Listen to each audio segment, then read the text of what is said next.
Chapter 431. Explain. Explain. One word. Simple. Lethal. Madalena swallowed hard, willing her hands not to shake. It was during the final retreat, Your Grace, she began, keeping her voice steady, though the edges frayed beneath the strain.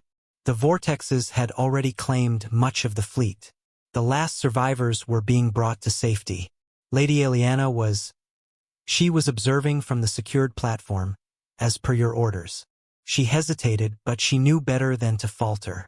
Thaddeus' eyes burned into her, his expression unreadable, but his presence spoke for him. Cold. Suffocating. She continued. The vortexes had begun to dissipate, but then... She exhaled sharply, as if forcing the words from her throat. Another formed.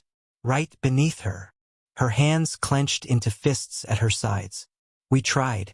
We all tried. The mages, the knights, we attempted everything. The teleportation sigils failed. The binding spells broke. The ship that was closest was pulled into the tide before it could reach her. And before we could react, she closed her eyes. She was gone. The words cut deeper than a blade. The air cracked again. The weight of the Duke's mana surged, pushing outward. A nearby bookshelf trembled, the neatly stacked documents fluttering as if caught in an unseen storm. No one spoke. No one moved. No one dared. Madalena had expected many things. A raised voice. A cold, lethal whisper. Even the clatter of an object thrown across the room. But the silence was worse, because she could feel it. The wrath. It coiled around the Duke like a tidal wave held back by the thinnest barrier. A dam that, at any moment, could break. Then a voice. Not loud. Not trembling. But low. Deadly. And you! The Duke's eyes narrowed, cold and merciless as steel. Where were you? Madalena felt the words strike. Madalena kept her head bowed, her breathing controlled but measured, the weight of the Duke's words pressing into her like a blade poised at her throat. It happened too suddenly, Your Grace, she said, her voice steady but tinged with something raw beneath the surface. There was no warning, no signs. One moment she was safe. The next, the vortex had claimed her.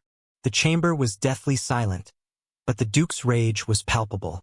The oppressive weight of his mana pressed against every soul in the room, thick and suffocating. I have never betrayed Lady Eliana, Madalena continued, her fingers curling into the fabric of her cloak. Not once, not ever. I have served her faithfully, protected her with everything I had. And at that moment, I did all that I could. Her voice did not waver. She did not plead for understanding, nor did she ask for forgiveness, because there was none to ask for.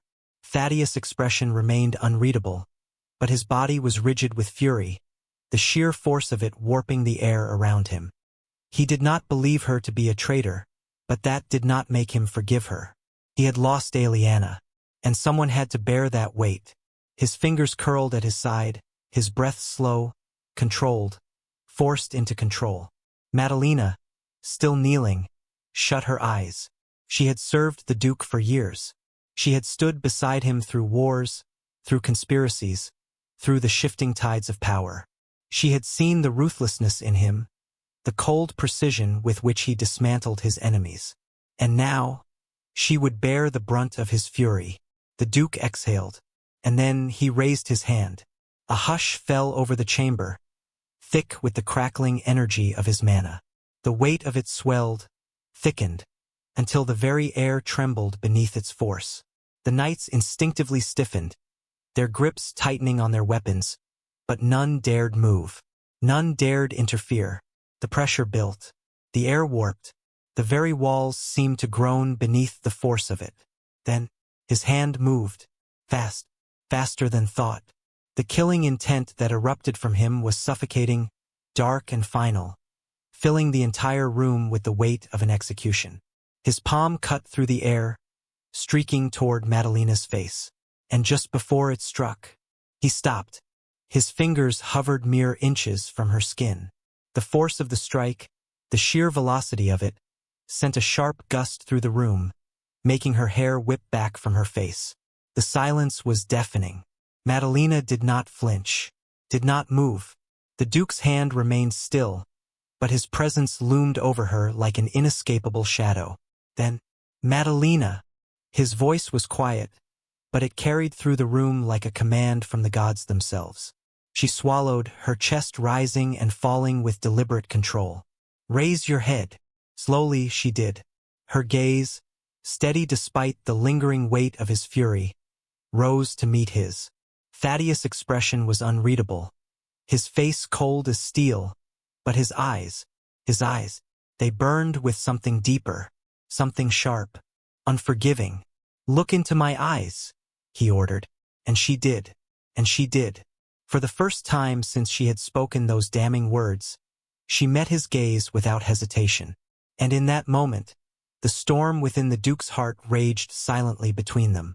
The chamber was thick with silence, the kind that seeped into the walls and settled in the lungs of those who dared breathe. The flickering lamplight cast shifting shadows over the room, but none of them wavered as much as the weight in the air. Madalena did not blink. She did not lower her gaze. Even as the Duke's piercing eyes bore into hers, even as the suffocating force of his mana pressed against her skin like an unseen tide threatening to pull her under, she endured. Thaddeus studied her, searching, measuring. He was not just looking at her. He was reading her.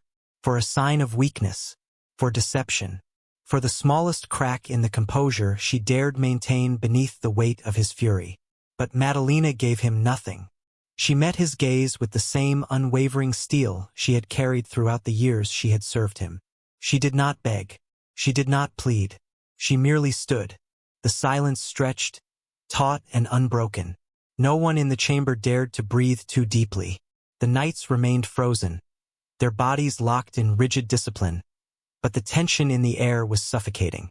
The very walls seemed to tremble under the force of the Duke's restrained wrath. And still Madalena did not waver. Seconds passed, then more. The weight of his gaze was unbearable to most. But she held it. It was not defiance. It was duty. And finally, Thaddeus exhaled. A slow, measured breath. Not in surrender, but in control. The storm inside him did not subside, but he allowed the moment to end. His eyes, still like burning embers, narrowed slightly. And then, his voice cut through the silence. Don't appear in front of my eyes. The words were final. A dismissal. Command. A sentence. Then force. A raw, unseen pulse of his mana surged forward. And before she could react, Madalena was pushed backward. The invisible pressure slammed into her, sending her stumbling. Not violently, not with the intent to injure, but with a force that was meant to push her away, to remove her. She caught herself before she could fall, her heels skidding slightly against the polished marble floor. And then, without another word, without another glance, Thaddeus turned away. Madalena did not move for a moment. Then, she straightened herself. She bowed, low, and without a sound, without protest, she left. Chapter 432. Loss. The chamber was empty now, but the rage remained. Duke Thaddeus stood motionless, his back to the door through which Madalena had disappeared. His chest rose and fell in uneven, measured breaths. His fingers trembled at his sides, his knuckles taut, white with pressure. He had wanted to kill her. In that moment, when his palm had stopped mere inches from her face, when his mana had cracked the very air around them. He had wanted to pulverize her, to reduce her to nothing, to crush her beneath the weight of his grief. But he had not, because he knew Madalena. He knew her father, the man who had once served this household with unwavering loyalty, who had trained under his own father. The blood of that same man ran through her veins. She had been raised as a shadow of duty, forged in loyalty, tempered by responsibility. She was no traitor. She had failed, yes. She had lost Aliana, but she had not abandoned her. So he had held back. His fingers clenched into fists, but the anger remained. No, not just anger, pain. A sharp, guttural breath left him as he slowly turned, his steps heavy, deliberate. His vision blurred at the edges, not from exhaustion, but from the sheer fury burning beneath his skin. coursing through his very being like an untamed fire. He lost her. Again. Just like her. Just like his wife. You promised me. A memory. A whisper from a past that should have been buried, but never truly had been. Even if I am gone, you must protect her. Thaddeus' breath stilled. The rage twisted inside him like a wounded beast, coiling, writhing, unable to escape. It wasn't just the Kraken, wasn't just the sea. It was himself. He had let Aliana go. He had allowed her to step onto that ship, even when his instincts had screamed at him to keep her locked away, to confine her within these walls where, at the very least, she would be safe. He had told himself he was granting her a semblance of freedom. But what was freedom if it had only led her to this? His fists slammed onto his desk, the impact sending a violent tremor through the wood. Papers scattered, an ink bottle toppled, spilling its dark contents across carefully written reports. A sharp exhale, a growl of frustration escaped his lips. His mana pulsed again, uncontrolled, wild. The very foundation of the chamber quivered beneath it. He turned sharply, pacing towards the window, his heavy boots striking the marble with force. His heartbeat pounded against his ribs, but it was nothing compared to the pressure building within his chest. He stared at the sea, that wretched, cursed sea, the source of his daughter's disappearance, the abyss that had swallowed her whole. The Kraken, that thing. It was more than a mere beast, more than some mindless force of destruction. It had chosen its moment. It had let men escape. It had retreated deliberately. And then, at the very last second, when victory had already been stripped from them, it had taken Aliana. That was no accident. His fingers gripped the windowsill, nails digging into the stone. Was it mocking him? Did it know? Did the Kraken, did whatever force controlled those unnatural vortexes, understand what it had taken from him? A deep, primal fury surged through his veins. The sea had taken everything from him. His wife, his daughter, and now, it expected him to stand here powerless, as if he were nothing but a grieving father with no strength left to act. No, no, no. A sharp crack split the air as the very frame of the window warped under the pressure of his mana. He turned sharply, his presence overwhelming the room, pressing against the very walls, his breath ragged, shoulders heaving. He should have never let her go. He should have kept her here, even if she hated him for it, even if she despised him, even if it meant imprisoning her, because at least she would have been safe. At least she wouldn't have been lost to the same damned abyss that took his wife. A violent surge of mana crackled around him, making the very air hum with unstable energy. The storm inside him, one that had been controlled, tempered, kept locked away for years, was breaking. There was only one thought consuming his mind now. He would not allow the sea to take her. Not this time. Not ever again. His voice, low and laced with an unshakable resolve, echoed through the empty chamber. Summon every scholar, every mage, every researcher in this damned empire. Find me the ones who survived the vortex. Find me the ones who know the ocean's secrets. And if the sea is keeping her. His eyes burned, his mana surging with something beyond mere fury. Then I will rip it apart to bring her back. The storm outside raged, but it was nothing compared to the storm inside him. Alara sat by the window of her rented room in the inn, staring out at the sea. The waves rolled in with a steady rhythm, their ceaseless motion a stark contrast to the unease coiling in her chest. The faint scent of salt filled the air, mingling with the scent of wood and faint remnants of the bath she had taken earlier. It had been nearly a week. 7 days since the battle. 7 days since the vortex swallowed him whole. She clenched her fingers against the windowsill, her nails pressing into the wood. The feeling was strange, unsettling in a way she couldn't quite put into words. She had seen death before, had lost people before. And yet, this was different. It wasn't grief, not exactly. It wasn't just sorrow either. It was something in between, something hollow and restless. She could still see it so clearly in her mind. That last moment. The way his smirk had never faded, even as the vortex consumed him. The way he had pushed her away, ensuring that she wouldn't be dragged in with him.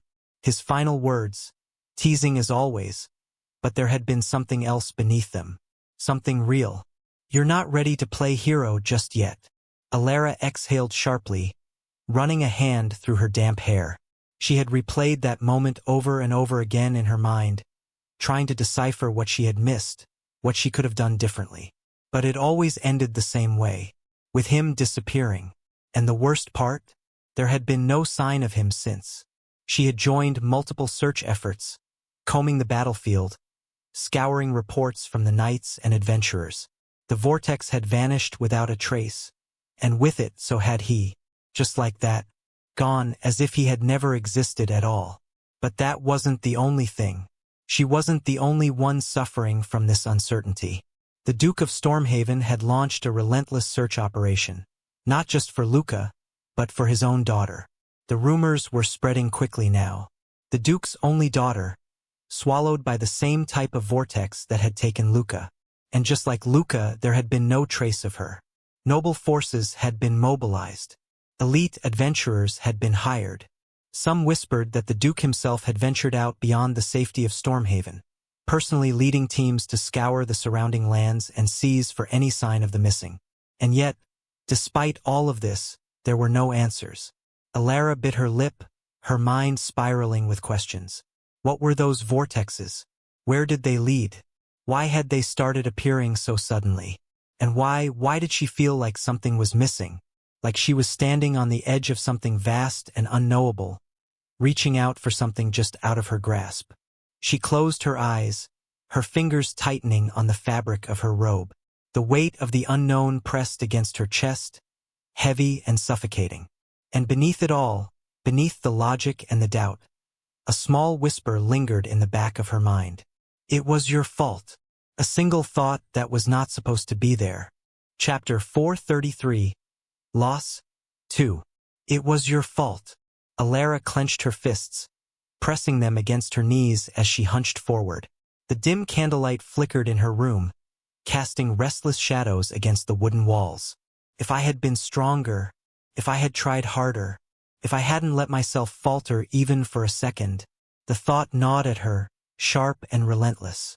She had spent the last 5 years clawing her way to strength, building herself up from nothing.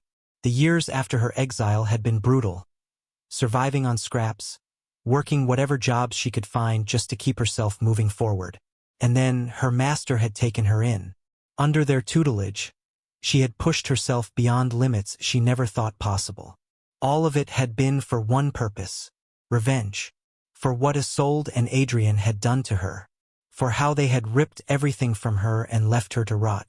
That single drive had kept her going, kept her from falling apart under the weight of everything she had lost. And in the last battle, she had seen the results of her work. She had felt it. The ice in her veins had sung as she fought. She had controlled the battlefield, frozen monstrosities in place, held her ground against overwhelming odds. She had improved. So why did she feel so weak? She squeezed her eyes shut, gritting her teeth. No, she told herself, I am not weak. I have worked too hard for that to be true. But then, his voice echoed in her mind. You're not ready to play hero just yet. Alara's breath caught in her throat. It was strange. Luca had only been in her life for a short time. She had met him, 3 times? And yet, on the battlefield, fighting alongside him had felt different. He had challenged her, had pushed her, had forced her to keep up, to act without hesitation. Fighting with him had been, dare she even admit it, thrilling. She had never fought alongside someone like that before. Someone who had treated her as an equal, who had expected her to match his rhythm and had trusted her to do it. Even her master, despite their harsh training, had always looked at her as a student. And Cedric always tried to protect her, always stepped between her and danger. But Luca had smiled at the battlefield. He had smiled at her, not in amusement, not in condescension, but as if he knew she would rise to the occasion. As if he had already decided she could keep up with him. And she had. But it wasn't enough. Because in the end, he had been the one to push her away. He had been the one to be swallowed by that void while she was left behind, powerless to stop it. She lifted her head, her breath shaking. That was what felt wrong. Not just the loss itself, but the difference, the contrast between what she had been and what she still was. On the battlefield, she had felt strong. She had felt like she was finally on the path to becoming what she had worked so hard for. And yet, when it mattered most, when everything was on the line, she had been left standing, helpless. Luca had saved her, and that thought made her sick. She hated it. She hated that she had been the one to be protected. Hated that, despite everything, she still wasn't enough. And more than anything, she hated that she missed him. Alara swallowed hard, pressing her palm against her forehead. What is wrong with me? Alara's gaze flickered to the clock on the wall. The hands had crept forward while she had been lost in thought, and now it was time once again. The expedition was about to begin. A deep breath, then another. She pushed herself up from the chair, her muscles feeling stiff from hours of sitting in brooding silence. Enough. She couldn't afford to stay in this cycle of self-recrimination. She had a task ahead of her, and whether she liked it or not, time wasn't waiting for her to catch up. Moving to the wardrobe, she pulled out her combat attire. It was familiar, well-worn but practical, made for movement, reinforced in all the right places to withstand battle. But she had made a few changes to it. A slight adjustment in layering, some modifications to the sleeves and gloves for better grip. Even though she hadn't fought in a week, she had spent her time refining her gear, making sure that the next time she stepped onto the battlefield, she would be ready. As she slipped into her clothes, she caught sight of herself in the mirror. Her sleek body, toned from years of rigorous training, but still carrying the traces of a malnourished past. She didn't eat much, never had. Not since the years after she had been exiled. It wasn't intentional, not really, but the habit had stayed with her. And now, with everything that had happened, food had felt even more irrelevant. She sighed, pulling on her gloves, securing her belt, adjusting her cloak. The weight of her staff against her back felt grounding. This was who she was. A mage. A warrior. Someone who wouldn't be left behind again. Just as she was fastening the last strap, a knock echoed against her door. She turned, her brows furrowing slightly. Cedric? Cedric stood in the doorway, his expression dark and clouded with concern. His usual composed demeanor was absent, replaced by something more raw, something heavier. He looked at her, really looked at her, and the frown on his face deepened. Alara met his gaze with unwavering resolve, but she knew what he saw. The exhaustion etched beneath her eyes, the faint hollowness in her cheeks, the way her posture, though still straight, carried a weight that hadn't been there before. She hadn't slept well, hadn't eaten properly. She knew it, and so did Cedric. "Lady Alara," he began, his voice quieter than usual, more careful. "What is it, Cedric?" she asked, fastening the last strap on her bracer, ignoring the way his eyes flickered with barely concealed frustration. Cedric stepped further into the room, closing the door behind him. He hesitated for a moment, then exhaled, his voice gaining more force. "You should sit this one out." Alara stilled, her fingers pausing against the leather strap before she straightened. She turned to face him fully, her expression unreadable. "I don't have time for this conversation. You should rest," he pressed, his hands curling into fists at his sides. "You've pushed yourself too far. I can see it. Everyone can see it." She let out a slow breath, shaking her head. "I'm fine. You're not fine." His tone hardened. "You haven't been fine for the past 7 days. You've barely slept. You're barely eating. And now you want to throw yourself back into battle when I what?" Alara interrupted, her voice sharper than intended. She clenched her jaw, frustration flaring. "When I should be sitting in this room doing nothing, waiting, hoping someone else will fix this." Cedric took a step closer, his blue eyes searching hers. "Lady Alara, I know what you're doing. You don't know anything." "I do," he said, his voice quieter now, more careful. "I know you. I know how you are. And I know that right now you're pushing yourself not because you want to fight, but because you don't want to feel. Alara's fingers twitched, but she kept her expression firm. You're exhausted, Cedric continued. You're hurting, and you're looking for something, anything, to keep yourself from thinking about him. Alara's heart slammed against her ribs. Him. She clenched her teeth, but Cedric wasn't finished. He took another step forward, lowering his voice as he stared at her. Frustration laced with something deeper. Why, Alara? His voice was tight, his fists still clenched. Why are you doing this? For a man you barely even know? This doesn't make sense. The words cut deep, not because they were wrong, but because they weren't entirely right either. Alara felt her breath hitch, her fingers tightening against her staff. She knew Cedric was speaking out of worry, out of care. But even so, the words stung. Luca. The thought of him pulled at something in her chest, something she didn't understand, something that had been gnawing at her since the moment he disappeared. She hadn't known him long. Objectively speaking, Cedric was right. She shouldn't care this much, but she did, and she didn't understand why. Alara straightened, her voice cold but composed. Because I owe him. Chapter 434. Cracks.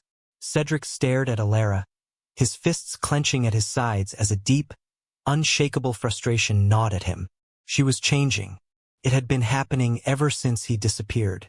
At first, he thought it was just the shock of the battle, the exhaustion from surviving yet another close encounter with death. But as the days stretched into a week, Cedric saw it, felt it. Alara was different. She had always been strong-willed, relentless in her pursuit of power. But this wasn't strength. It was desperation. She had been pushing herself harder than ever, as if the mere act of stopping, even for a moment, would shatter something inside her. She barely slept. She barely ate. She spent hours training, reading, searching for information on those vortexes. He had watched her shoulders tighten, her movements grow sharper, her words shorter. And it all started when when Luca had fallen into the abyss. Cedric gritted his teeth, his breath slow and controlled. He knew this wasn't just about the battle or even about Luca himself. It was about him, his own shortcomings. Because when it had mattered most, he hadn't been fast enough. He hadn't been able to reach her in time. But Luca had. And that was the part that burned the most. Cedric hated it. Hated that his strength hadn't been enough. Hated that he had been powerless to stop it. And more than anything, he hated that Alara noticed Luca in a way that she never had with him. And now, she was chasing after something that Cedric couldn't understand. Because I owe him, Alara had said, her voice calm but cold, her gaze unwavering. Those words sent a flare of anger through Cedric's chest, though he barely let it show. Owe him? What did she owe him? Cedric inhaled sharply, forcing himself to steady his thoughts. This wasn't about Luca. This was about Alara. She was driving herself into the ground, withering away before his eyes. She was pushing herself so far that it was harming her, and that was something Cedric could not accept. His voice, when he spoke again, was low and controlled, but there was an unmistakable edge beneath it. Alara, this isn't you. She tensed at his words, just slightly, but it was enough for Cedric to see it, to know that she was aware of what she was doing to herself, even if she refused to stop. You say you owe him, but at what cost? Cedric continued, his frustration simmering just beneath the surface. Look at yourself. You haven't rested. You haven't stopped. You're pushing yourself into the ground. And for what? Alara's expression didn't waver, but Cedric could see the flicker of something in her eyes. She knew he wasn't wrong, but she refused to acknowledge it. I have to do this, she said simply. Why?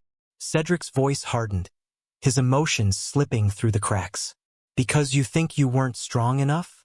Because you think he was stronger? That he should have lived instead? Alara's eyes snapped to him, sharp and filled with warning. That's not. Then what is it? Cedric pressed, stepping forward, refusing to let her retreat into herself. What is it, Alara? She didn't answer. Instead, she turned away, her shoulders tense as she pulled her cloak tighter around herself. That silence, it was worse than any answer she could have given. Because it meant that Cedric was right. She did think that way. She did believe that she hadn't been enough. And that was what Luca had done to her. Cedric took a slow breath, his hands trembling from the force with which he was clenching them.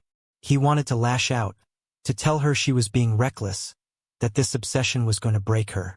But he didn't. Instead, he exhaled and spoke, his voice softer, but no less firm. "You don't owe him anything, Elara," he said, watching as she stiffened. "You were strong before he came along. You were strong before he what? Before he made her question herself? Before he made her change? Before he made her look at him in ways Cedric had never seen before?" Cedric swallowed hard, his jaw tightening. He didn't know what it was that Luca had done to Elara in such a short time. He didn't know why his absence was affecting her like this. But he knew one thing for certain. There was something wrong with Luca. Everything about that man, his presence, his fighting, his existence, it was unnatural. It didn't make sense. Cedric had felt it from the beginning, an unease deep in his gut. And now, seeing Elara like this, seeing the way she was unraveling, he was more sure than ever. That man had changed something in her, and Cedric hated it. "Stop this," he said, his voice steady but filled with quiet force. "Stop before you break yourself trying to chase something that isn't there." Elara's head snapped toward him, her eyes narrowing as Cedric's words sank in. "Stop before you break yourself trying to chase something that isn't there." "What do you mean he's not there?" Her voice was sharp, laced with something that sounded dangerously close to anger. "He was there. He is there. You act like he just vanished from existence." Cedric's patience, already stretched thin, finally cracked. His own voice rose in response, the frustration that had been simmering beneath the surface finally breaking free. "Because he isn't here, Elara. He's gone. Swallowed by that damn vortex. And now you're running yourself into the ground chasing after nothing. For what? A man you met a week ago?" His blue eyes burned with unfiltered anger as he stepped closer. "You have a goal, a reason that you've been pushing yourself for all these years, and now you're throwing it all away. For him." Elara's breath hitched, but her anger flared just as fiercely. "Throwing it away? You think that's what I'm doing?" Her voice was incredulous, almost mocking. She took a step forward, her frustration mounting with every breath. "Do you think I don't remember my goal? That I don't still want revenge on the people who ruined my life?" She jabbed a finger toward him. "Don't act like you know what's going through my mind, Cedric." "Then what is it?" he snapped, his chest heaving. "Why are you chasing after him like this? Why are you losing yourself for someone you barely even know?" Elara let out a short, bitter laugh. "Barely even know? You keep saying that like it means something, like time is the only thing that determines who matters to me." Her voice cracked slightly, but she didn't stop. "You weren't the one who was there when I was about to be pulled into that vortex." Cedric froze. Chapter 435. Cracks. 2. Elara took a step closer, her voice cutting through the tense silence between them like a blade. "You were supposed to be my knight," she spat, her chest rising and falling with restrained fury. "So tell me, Cedric, where were you when I was about to get swallowed? What were you doing while I was reaching for help?" Cedric's breath hitched. The words struck deeper than he expected. "You were supposed to be my knight." His hands curled into fists, nails digging into his palms. The image of that day flashed through his mind, unwanted but relentless. The swirling vortex, the deafening roar of the battlefield. Elara reaching out, her fingers mere inches from salvation. And Luca getting there first. He clenched his jaw, but it didn't stop the flood of memories. Nor did it stop the deeper, more festering wound that had taken root inside him since that moment. Since that man. Luca. The duel. The way he had dismantled Cedric with ease, like he was playing with a child. The way his pitch-black eyes had gleamed with something cold and knowing. And the words he left behind. "Remember your place." Cedric sucked in a sharp breath, his whole body tensing as the memory of that smirk resurfaced, mocking, belittling. The memory of his own powerlessness. The way his body had refused to move, locked under the weight of Luca's gaze. And even now, he couldn't shake it. The suffocating feeling of being lesser. He hated it. He hated it. His anger boiled over. With a sudden, violent movement, Cedric's fist slammed into the nearest piece of furniture. A wooden table. The impact sent a deep crack through its surface, the legs groaning under the sudden force before it tipped and collapsed onto its side. Alara flinched at the unexpected outburst, but she didn't step back. She only stared, her breath heavy, waiting for his response. Cedric's chest heaved as he slowly turned his head toward her, his voice rough, raw. "Lady Alara." His hands were still shaking, whether from rage or something deeper, he didn't know. He took a step closer, his expression dark. "Do you think I didn't try?" Alara opened her mouth to speak, but he didn't let her. "Do you think I was just standing still?" His voice rose, his frustration spilling over.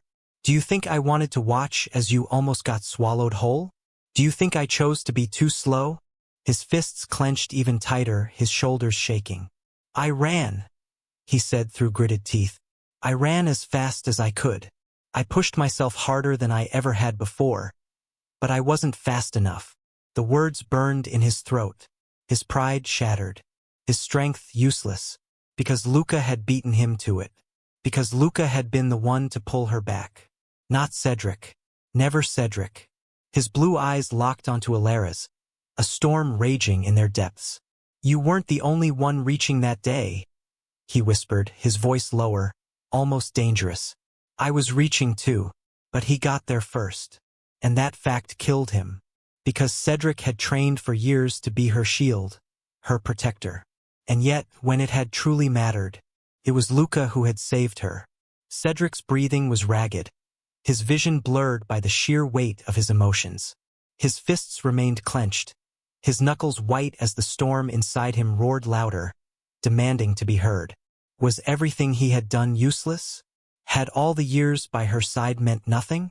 He took a step forward, his voice shaking, not just with anger, but with something raw and deeply wounded. "I was there, Alara."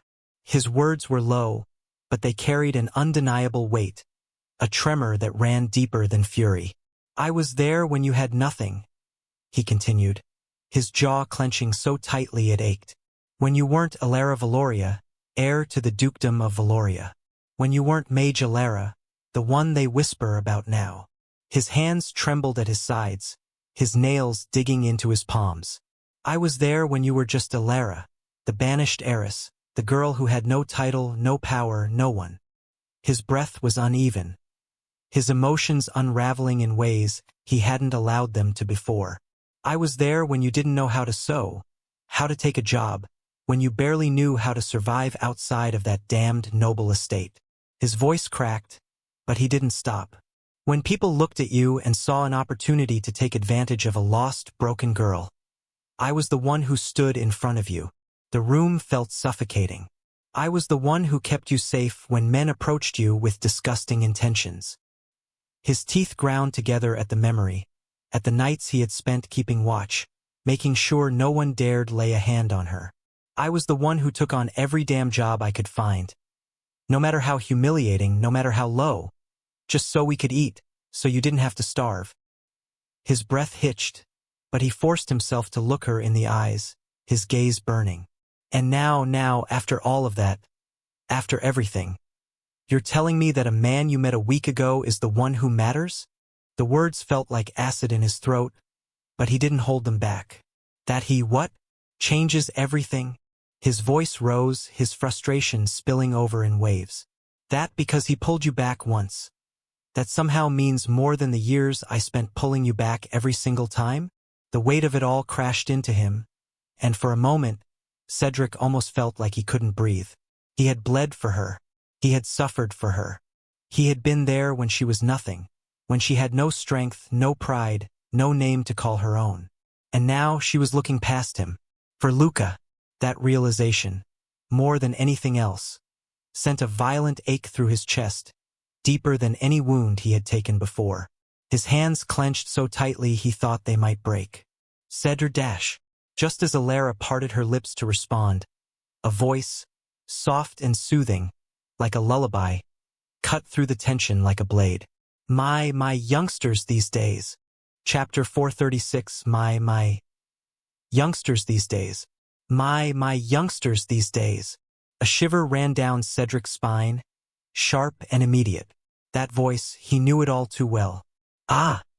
Alara reacted just the same, her breath hitching, her body tensing instinctively. Both of them snapped their gazes to the window. There, perched casually on the sill, leaning against the wooden frame with a knowing smile, was a woman clad in deep indigo robes. A pointy wizard's hat sat atop her head, the brim casting a faint shadow over her piercing, unreadable eyes. Alara's heartbeat quickened, her throat tightening. "Master!" The woman smirked, tilting her head slightly, her hat shifting just enough to reveal more of her face. Well, she mused, her gaze flickering between the two of them. What a fiery little spat. I do hope I'm not interrupting something personal. Cedric exhaled sharply, taking a step back instinctively. He had faced monsters, criminals, and beasts beyond reason. But this woman, she was something else entirely. She had a presence, an undeniable weight to her being that made the air around her feel thinner, as if reality itself adjusted to accommodate her. Alara swallowed, steadying herself. "Master?" she repeated, her voice quieter this time, the sharpness from before entirely gone. "Why are you here?" Alara's breath hitched as she stared at the woman before her. The woman who had shaped her, broken her down, built her back up, and molded her into the mage she was today. Evelyn Dracott, Archmage, Enigma, the one person Alara still couldn't fully understand, no matter how many years she spent under her tutelage. The very air in the room seemed to shift around her presence, crackling with something unseen yet undeniable. My youngsters these days," Evelyn mused, her tone laced with amusement. She leaned casually against the window frame, her indigo robes swaying lightly in the ocean breeze. The shadow of her wide-brimmed hat cast an angular veil over her sharp, knowing eyes, but the smirk on her lips was unmistakable. Alara took an unconscious step forward, her hands tightening at her sides. "Master," she breathed. Evelyn's smirk widened. "Why the hesitation, little apprentice? Surely, you didn't forget about me already?" Alara opened her mouth, but nothing came out. Her mind was racing. Why was Evelyn here? She had sent Alara on this test, this grueling, unforgiving test of survival. Wasn't she supposed to see it through? To learn whatever lesson her master had intended? So why was she here now? As if sensing the turmoil in her apprentice's mind, Evelyn hummed and flicked her wrist dismissively. "Oh, don't look at me like that," she teased. "Can't I come check on my precious student? After all, I was the one who sent you here.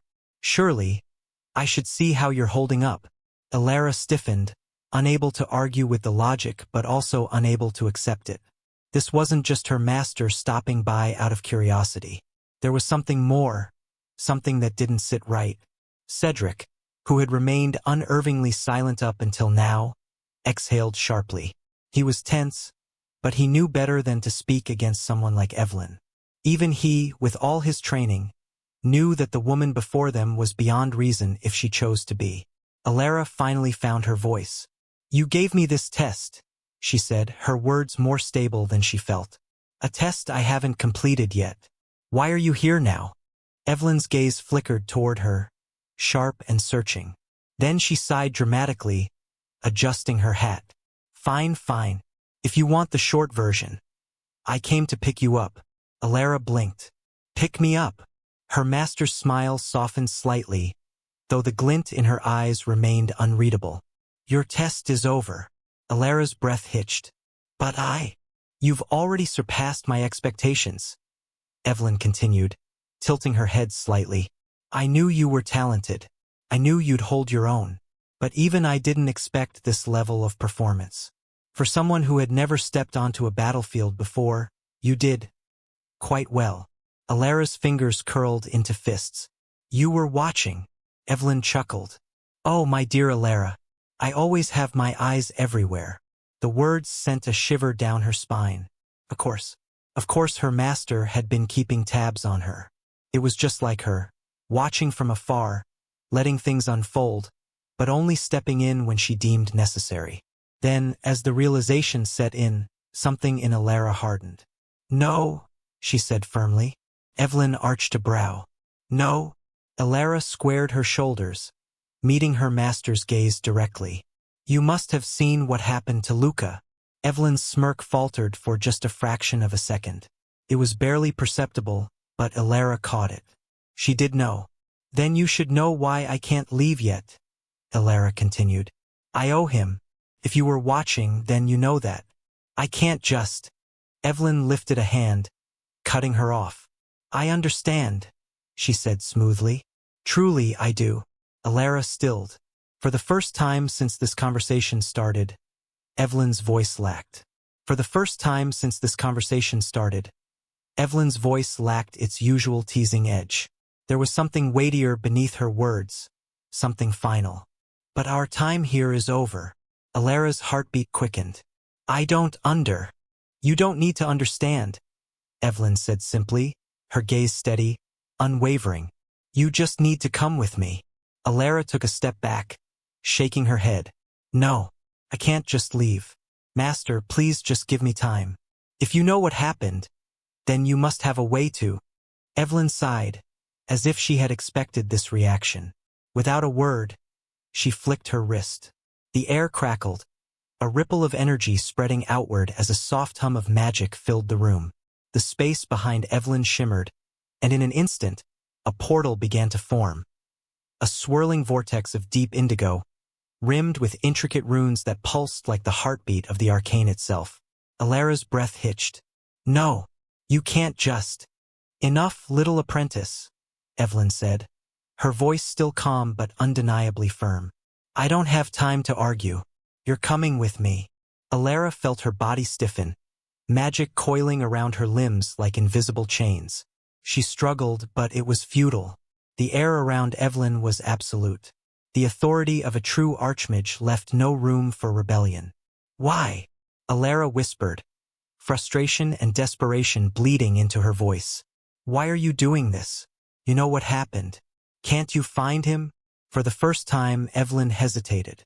Then, slowly, she lifted her gaze to the sky beyond the open window. Her eyes, usually filled with wry amusement, suddenly gleamed, not with power, but with something vast, something distant.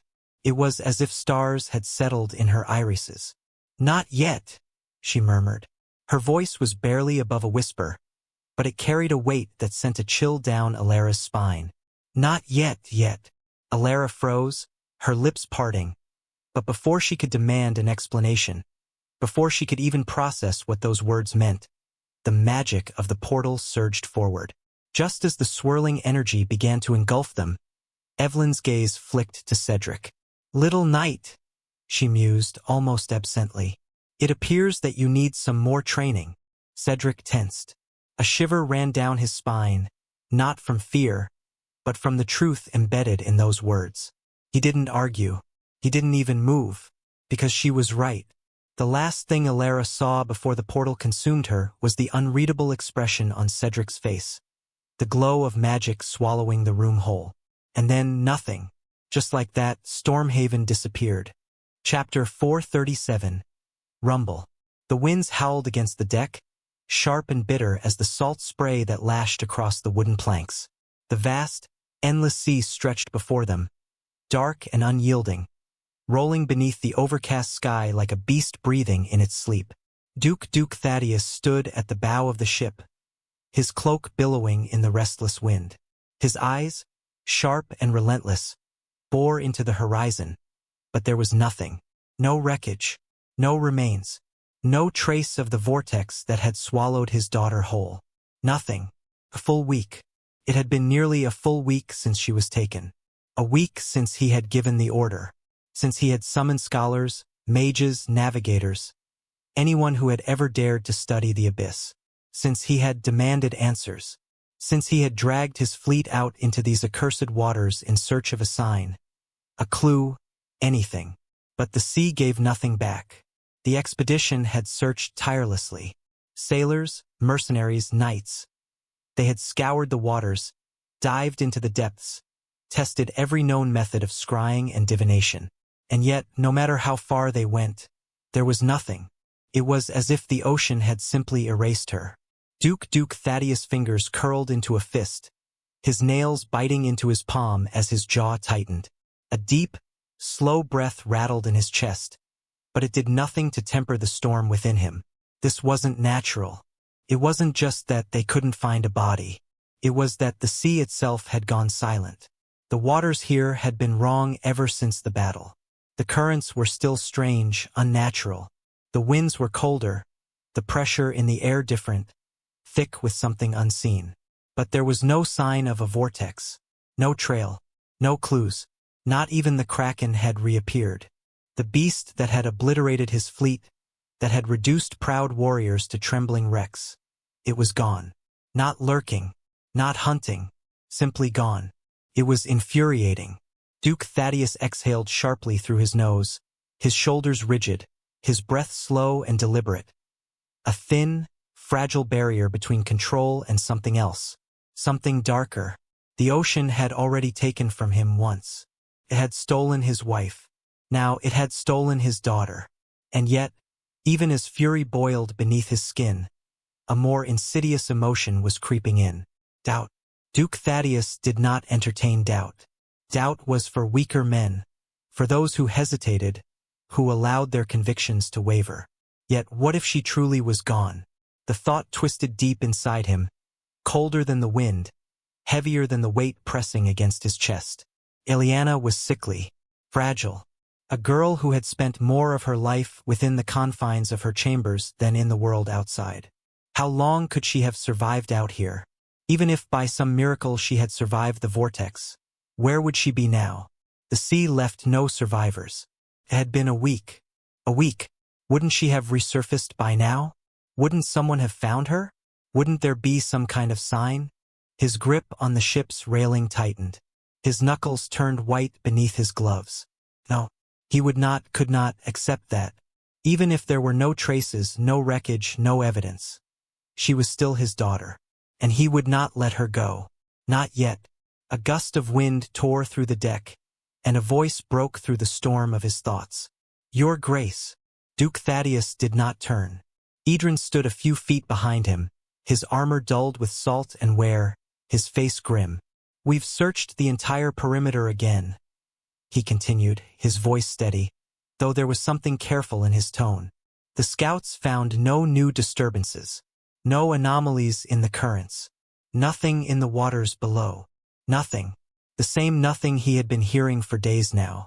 The same nothing that clawed at the edges of his mind, whispering, urging, telling him that this was pointless, that she was gone. Duke Thaddeus' fingers twitched against the wood. Edrin hesitated, then spoke carefully. Your Grace, perhaps we should consider. A sharp crack split the air. The railing beneath Duke Thaddeus' hand fractured.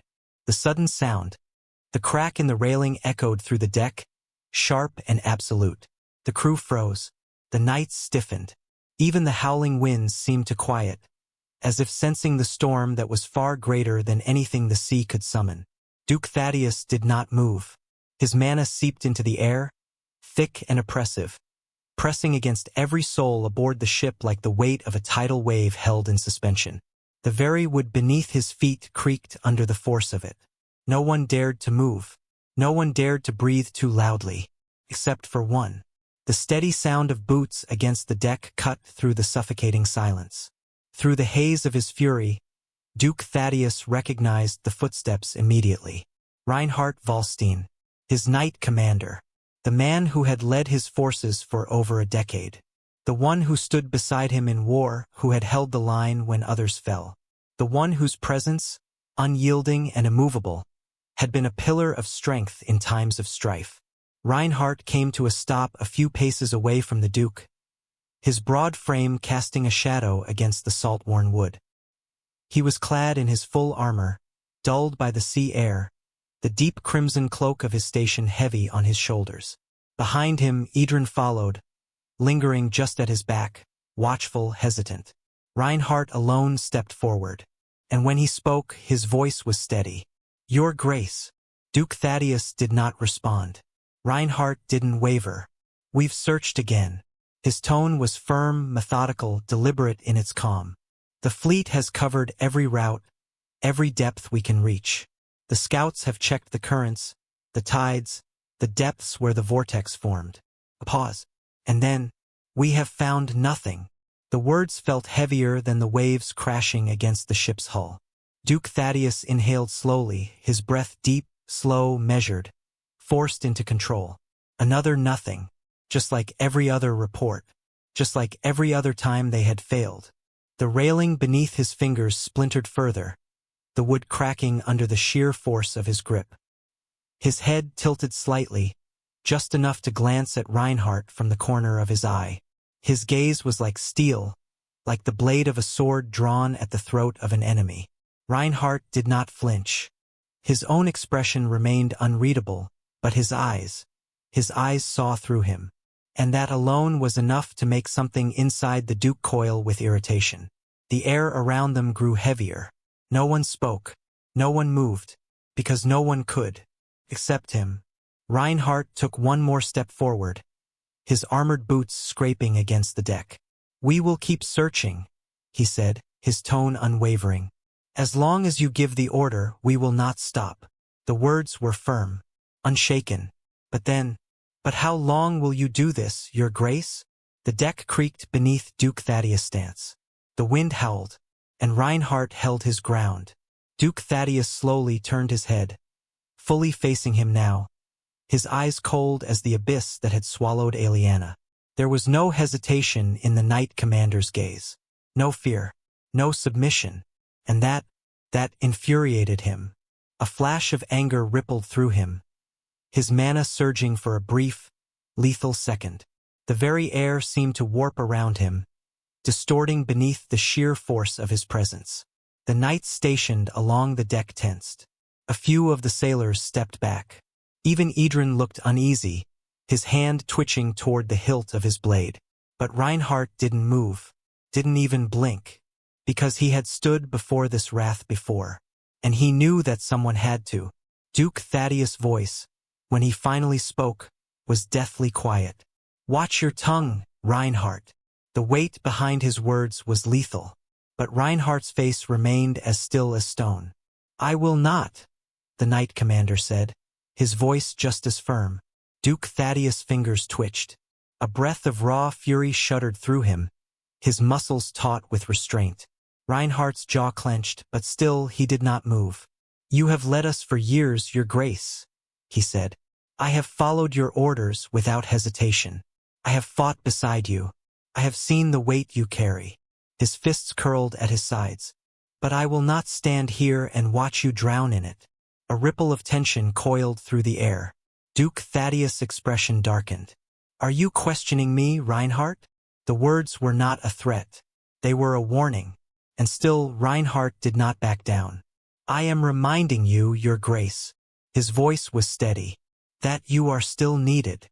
The silence that followed was razor-sharp. Duke Thaddeus' gaze bore into him, his body seething with unspent fury, his wrath unchecked. And yet, beneath the surface, beneath the raging fire inside him, there was something else. A crack, a flicker of something deeper, something more painful than rage. Loss. But just then something happened. Rumble. The sky rumbled. Chapter 438. Void. Void. The word slipped from my lips, barely above a whisper, yet it carried the weight of everything I had been missing. The battlefield, the searing heat of the Kraken's cosmic beam, the molten scars left in its wake. None of it mattered for that single moment, because now I understood. My grip tightened around my estoc as the realization settled into my bones, threading itself through my thoughts with unshakable clarity. Void Starfall Blade. The technique my master had taught me. The technique I had spent years perfecting. The foundation of my swordsmanship. And yet I had never questioned it. "Master," I had once asked, turning to Gerald in the middle of training, sweat dripping down my brow. Why did you give the technique that name? It had been an idle question at the time. Curiosity, nothing more. Gerald's response, however, had been strange.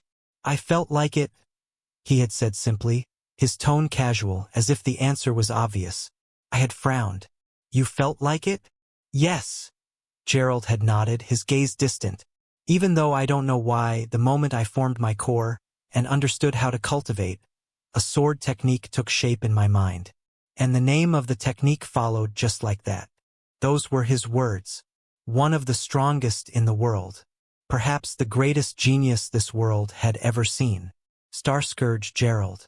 A man who had created his own cultivation, who had forged his own path without guidance, without lineage, without the privilege of noble blood. A man who had rewritten the very principles of power itself. And yet, even he had said it simply came to him. Then that means... My eyes flickered back to the Kraken, to the starlight energy pulsing through its monstrous form, to the way it resonated with me, with my devourer of stars core, to the way it regenerated, endlessly consuming energy, refusing to die. I exhaled slowly. I see now. The connection that had eluded me. The missing piece. Gerald never taught me the higher-rank techniques of the Void Starfall Blade. Whether it was because he believed my body couldn't handle it, or because he himself didn't know, I had never been certain. But now, I understand why you gave it that name, Master.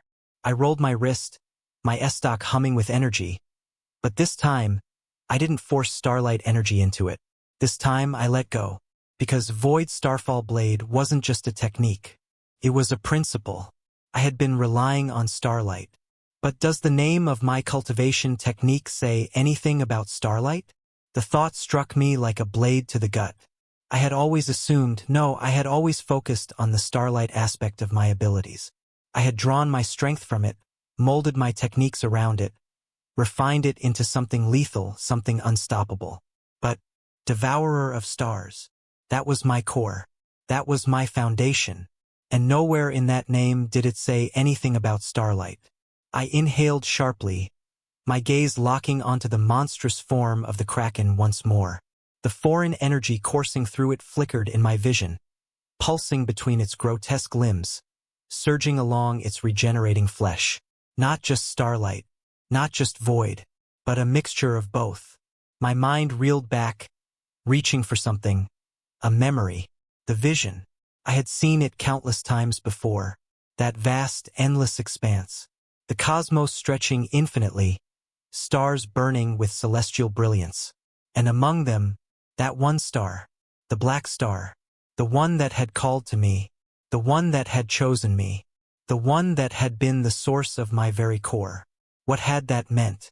Was Devourer of Stars something as simple as starlight?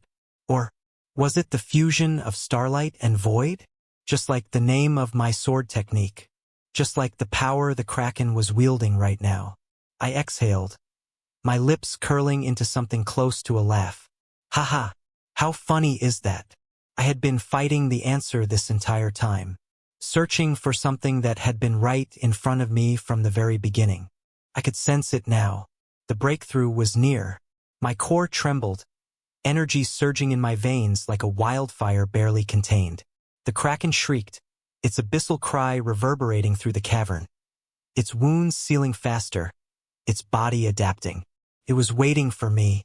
It was daring me to step forward, to accept what I had been denying, to become what I was meant to be. I grinned, rolling my shoulders, the energy in my core shifting, changing, awakening. All right then, I murmured, stepping forward. Boom! I shot forward, my body blurring into motion. Pain no longer mattered. The gashes along my ribs, the taste of iron in my mouth, the steady drip of blood down my fingers. None of it registered anymore. The only thing that existed was the thrill, the rush of battle, the exhilaration of stepping into the unknown. Swoosh! The Kraken's limbs came down like falling mountains. A blur of grotesque flesh, thick and unyielding, carving through the battlefield with monstrous force. I twisted, evading with a step so light it barely disturbed the broken stone beneath me. My S-stock carved through the air, its edge wreathed in a pulse of void starlight. The attack tore through one of the beast's tendrils, severing it in a single fluid motion. SCHLRKKK. Regeneration. Instant. A snarl of abyssal energy crackled through the kraken's form as it stitched itself back together. I laughed, not out of mockery, not out of frustration, but because this was fun. I had fought countless battles, stood on the precipice of life and death more times than I could count. But this, fighting on the edge, pushing past my limits, discovering something new, this was what I lived for. Come on! I grinned, my breath ragged but my energy surging. Is that all you've got? The kraken shrieked, its abyssal form shifting, twisting. A barrage of obsidian spikes erupted from its body, raining down upon me in a storm of lethal precision. Clang, clang, clang. I wove through them, my S-stock dancing, flicking the projectiles aside mid-motion. My body moved on instinct, no, beyond instinct. It felt as if I had already seen these attacks 100 times over, as if my movements were merely a natural response to what I already knew was coming. The rhythm of battle was intoxicating. The pain in my body no longer felt like a burden. It was fuel. And then, something within me shifted. Not just my movements, not just my sword. My core. I could feel it, the trembling, the pull, the very structure of my energy changing as I continued to fight. Because this wasn't just about reaching the next step.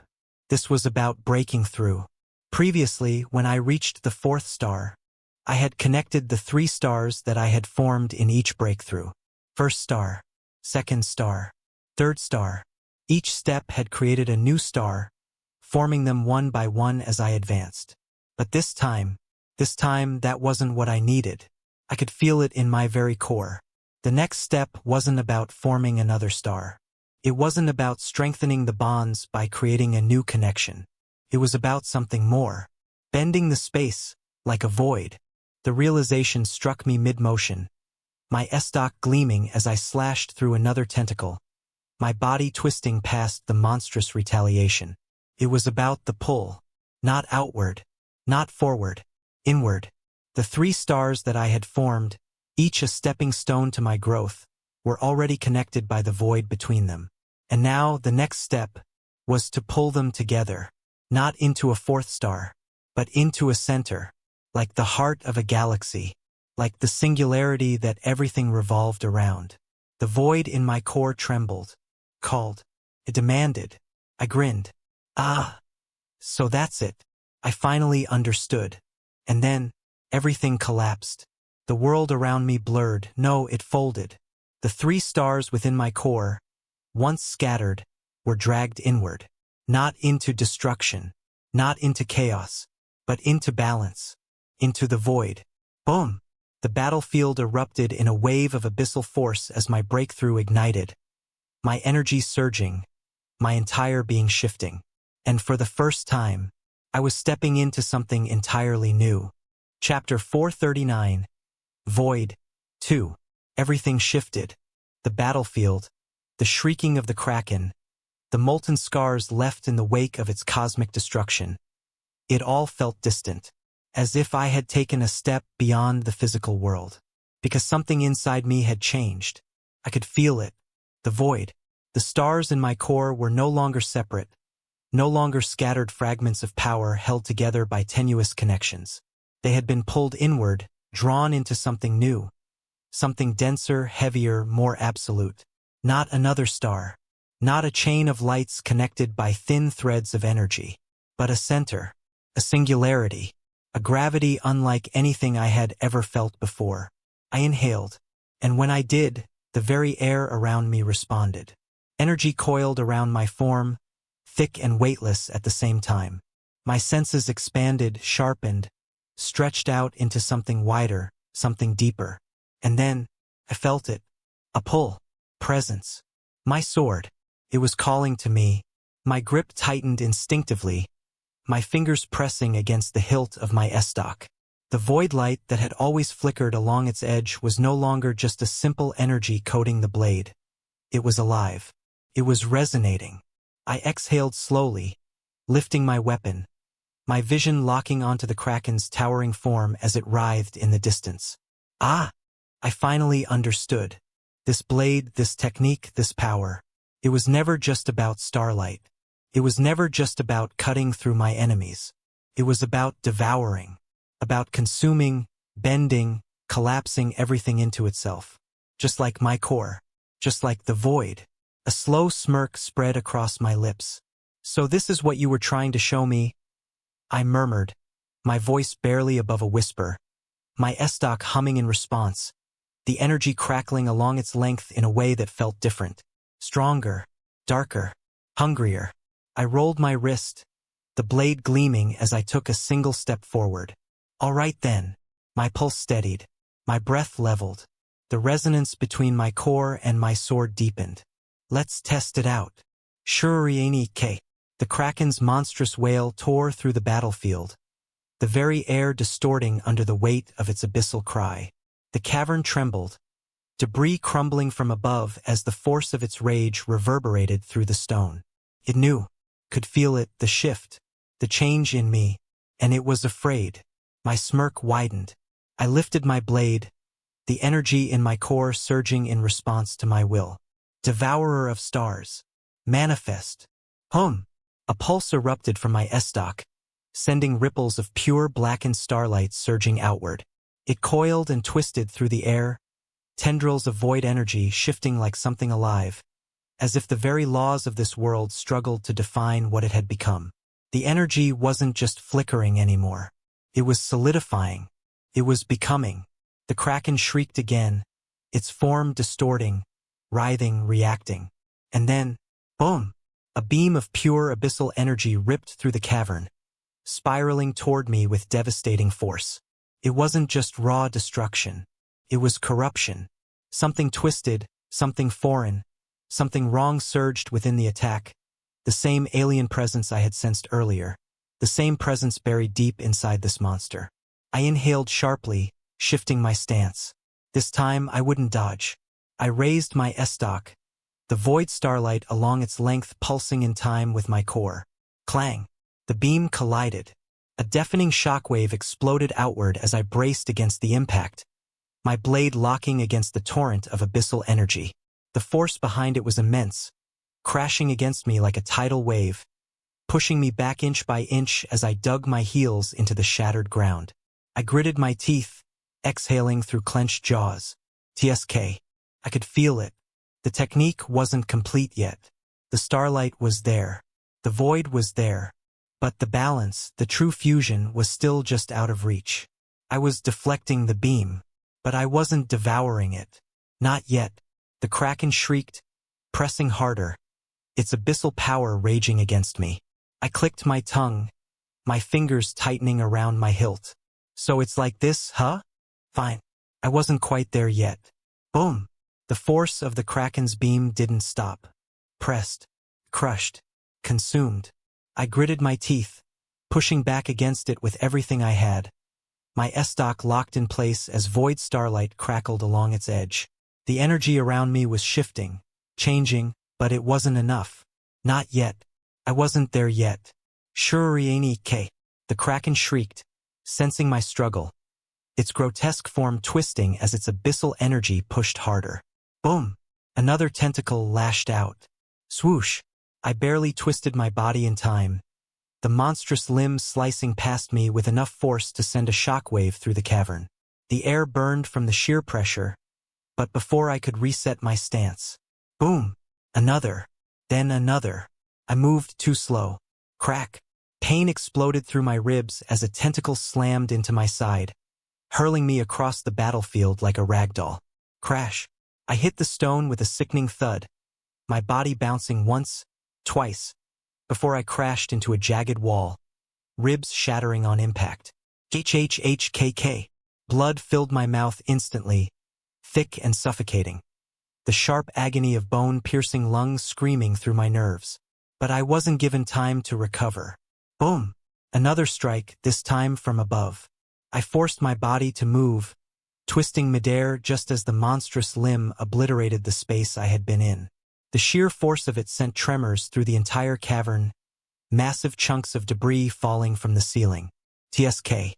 Even with the concept in my grasp, I couldn't master it in an instant. I needed time. Time the Kraken had no intention of giving me. Swoosh. Another attack too fast. I raised my S-stock too slow. Crack. A direct hit. Pain ripped through my skull as something slammed into my face, my vision whiting out for a fraction of a second. My head snapped back violently, my entire body whipping through the air before slamming into the cavern floor. My right eye, I couldn't see out of it. Blood streamed down my face, warm and sticky, soaking into my collar as I forced myself up with a trembling arm. Tsh, how annoying. I swayed, my vision blurred, my breath wheezing through punctured lungs. My right side refused to move properly, the weight of my injuries dragging me down. And yet, I laughed. Ha! Ha ha! Ah! I wiped the blood from my lips with the back of my wrist, exhaling through my nose as I staggered back to my feet. The Kraken wasn't stopping. It pressed forward, its abyssal presence bearing down on me, its grotesque form shuddering, adapting, learning. I met its abyssal gaze. Even now I could feel it, the pull. The void wasn't rejecting me. It was waiting. I just had to take that final step. I rolled my shoulders, ignoring the fractured bones shifting beneath my skin, the sharp sting of open wounds, the way my breath rattled in my chest. Because I wasn't done yet. I am reaching my limit. That was right. Probably, if this went on, I would be dying here. Different. I needed something different. Aya! Yet just then a scream echoed in my head. My body moved before my thoughts caught up, my gaze snapping to the side.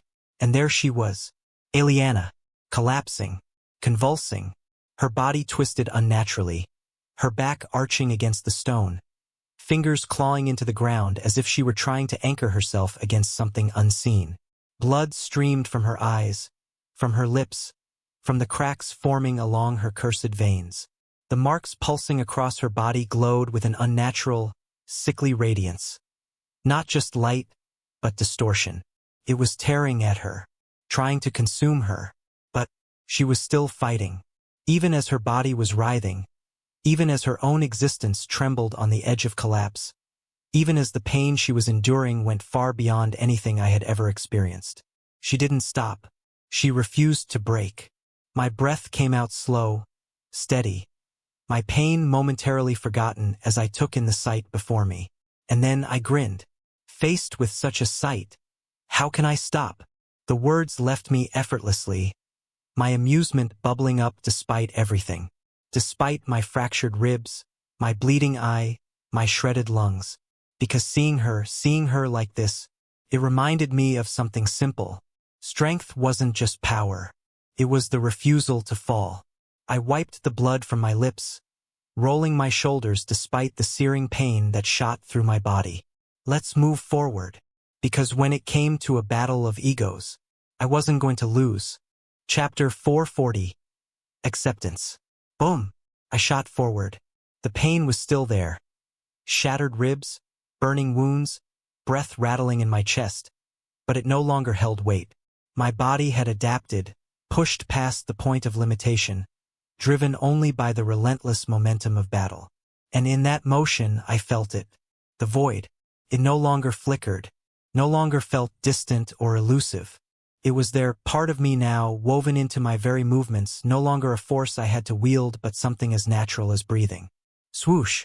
The Kraken lashed out, a massive limb cutting through the air, aiming to crush me. I didn't dodge. I moved through it, like falling starlight slipping through cracks in the night sky. Clang! My S-stock met the abyssal flesh mid-motion, and this time, I felt it sink deeper. My void pierced. I stepped again, another slash. Then another. Then a dance. Not just a flurry of strikes. Not just instinctual movement. But a form. A sword dance. One that I had performed once before, a long time ago. My breath steadied. My focus sharpened. I could see it. The steps. The rhythm. The flow of it all. Void starfall blade. Dance of the celestial. Slash, slash, slash, slash. For clean strikes. For seamless motions. And then, for the first time, the Kraken's wounds didn't heal. It shrieked, a hideous, ear-piercing cry, its body convulsing as it recoiled. Because the void had reached inside. It had pierced its shell. And now, the flame of Equinox could reach it. Black flames flickered along the monster's wounds, not just burning the surface but igniting something within. I grinned. Finally. But I staggered. For the first time I felt it. Not just pain. Not just exhaustion. But the edge of my limits. I could barely breathe. My body was drained. My vision flickering. The weight of my injuries pressing down on me like lead. Just so it's like this, huh? I wasn't going to last. The Kraken was still standing. And me? I was on the verge of falling. I exhaled. Is this how it ends? My lips curled into something tired. Well, that was a nice fight. It appeared I had bitten off more than I could chew. Whatever. At least it had been fun. The Kraken shuddered. Its abyssal energy surged. Its massive, grotesque eyes pulsed, preparing to unleash another beam, a final, obliterating blast. And then, a scream tore through the air. Not the Kraken's, a girl's. My head snapped to the side, my breath catching for a moment. And there, Aliana, her body twisted violently against the stone, her cursed veins pulsing erratically, glowing in unstable, fractured patterns. And I could see it. Two different sides were fighting within her. One of them, connected to the Kraken. I narrowed my eyes. What is that? A pulse. A force. Something vast. Not just darkness. Not just abyssal power. Something bigger. Life. Cosmos. It wasn't just energy. It wasn't just some magical tether between her and the monster. It was something else entirely. Something I didn't understand. My fingers tightened around my estoc. And then, clicked. The idea. The spark. Aliana had witnessed everything. The battle. The blood. Him. Lucavion, changing, evolving, pushing past his limits. His blade and body no longer just fighting but devouring. The way he moved, the way he grinned, even when he was barely standing. Even when he was dying. But she was nearing her own limit too. Even if she hated it. Even if her hatred was the only thing keeping her tethered to reality. She couldn't hold on much longer. The storm inside her, raging, wild, violent, was fighting against that black, writhing mass within her veins. But she felt it. Her very being was being torn apart. At this point, she couldn't even see properly. Her vision was a blur. Not darkness, not emptiness, but a crimson haze, thick and suffocating, drowning out the battlefield. She was just that tired. Her body no longer felt like her own. Every limb shaking, every breath sharp and ragged. And still, her lips trembled. She forced the words out, barely more than a whisper, barely even conscious.